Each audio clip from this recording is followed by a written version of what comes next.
is another condition which can cause shoulder joint pain. It can affect other joints also. More than one joint is affected at a time, and he might be probably diagnosed to be a rheumatoid arthritis patient. In such patients, what happens is the cartilage of the head and even the glenoid gets eroded off because of the disease process which is occurring inside the joint. So this is a medically treatable condition, and if there is a major destruction in the cartilage and if the pain is not subsiding, then you have to do a surgical treatment for those type of patients, especially if it is a monoarticular involvement. That means only this shoulder joint is involved, then you can do some surgeries to reduce the pain and to increase the mobility of the joint. This is about rheumatoid arthritis.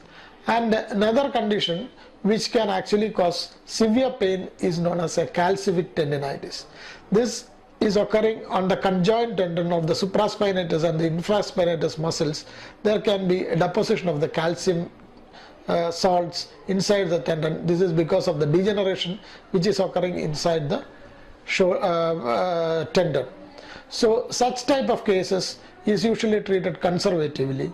We give medications to reduce the pain and swelling. After some time, initial part, the patient may feel that the pain is coming down. We continue with conservative management.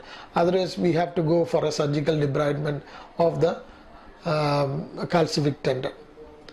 Another condition that can cause a shoulder joint pain is a pain which is not anywhere inside the shoulder joint, but from a joint which is just adjacent to that. This is known as an acromioclavicular joint. This is the clavicle which gets articulated with a portion of the shoulder blade plate which is known as the acromion.